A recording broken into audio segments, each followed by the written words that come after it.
Hello friends, welcome to my channel.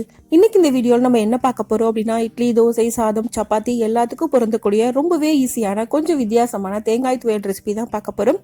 வாங்க அது எப்படி செய்யுதுன்னு வீடியோவில் பார்க்கலாம். அதுக்கு நான் இன்னைக்கு 1 கப் தேங்காய், 10 சின்ன வெங்காயம், 1 தக்காளி எடுத்திருக்கேன். அது எல்லாத்தையும் 1 by 1 நம்ம மிக்ஸி ஜாரில் ஆட் பண்ணிக்கலாம். தக்காளி 2ஆக கட் பண்ணி ஆட் பண்ணிக்கோங்க. அடுத்து நான் வெங்காயம் ஆட் பண்ணுறேன். 1 கப் அளவுக்கு துருவின தேங்காய் ஆட் பண்ணுறேன். எல்லாத்தையும் ஆட் பண்ணதுக்கு அப்புறமா கூடவே 1 பல் பூண்டு போட்டுக்கோங்க. ஒரு சின்ன துண்டு இஞ்சி, கொஞ்சமா புளி ஆட் பண்ணிக்கலாம். இப்போ காரத்துக்கு ஏற்ற மாதிரி ரெட் சில்லி பவுடர் நான் ஆட் பண்ணுறேன். தேவையான அளவுக்கு உப்பு,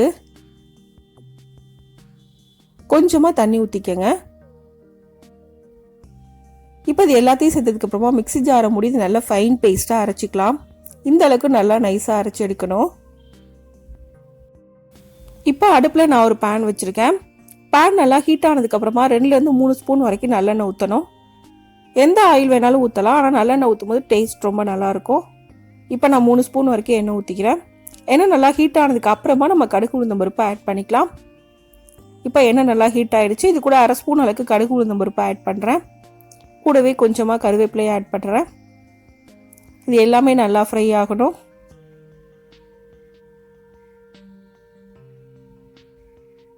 இப்போ இது எல்லாமே நல்லா ஃப்ரை ஆயிடுச்சு. இப்போ நம்ம அரைச்சி வச்சிருக்க துவையலை இதில் ஆட் பண்ணிடலாம். இப்போ நம்ம அரைச்சி வச்சிருக்க துவையல் எல்லாத்தையும் ஆட் பண்ணியாச்சு. இது நல்லா மிக்ஸ் பண்ணிக்கலாம். தண்ணி ஃபுல்லாக ட்ரை ஆகி நல்லா குக் ஆகி வரணும். அந்தளவுக்கு இது நல்லா குக் பண்ணிக்கோங்க. ரொம்ப நேரம் குக் பண்ண வேண்டிய அவசியம் இல்லை. 2லேருந்து 3 நிமிஷம் வரைக்கும் குக் பண்ணாலே போதும்.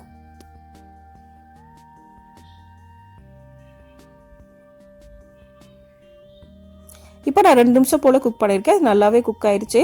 உங்களுக்கு பேனில் ஒட்டாமல் வரும். இந்த ஸ்டேஜில் இது எடுத்துடலாம்.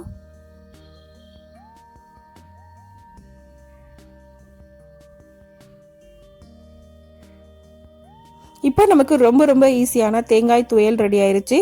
இது இட்லி, தோசை, சாதம், சப்பாத்தி எல்லாத்துக்கூடையுமே ரொம்ப நல்ல காம்பினேஷனாக இருக்கும். டேஸ்ட்டும் ரொம்பவே நல்லாயிருக்கும். இதை செய்கிறதும் ரொம்பவே ஈஸி தான். வெறும் 2 நிமிஷம் போது இது செய்கிறதுக்கு. இந்த ரெசிபியை இதே மெத்தடில் நீங்களும் செஞ்சு பாருங்கள். இந்த வீடியோ உங்களுக்கு பிடிச்சிருந்தா லைக் பண்ணுங்கள், ஷேர் பண்ணுங்கள், கமெண்ட் பண்ணுங்கள். மறக்காமல் சேனலை சப்ஸ்கிரைப் பண்ணுங்கள். தேங்க்ஸ் ஃபார் வாட்சிங்.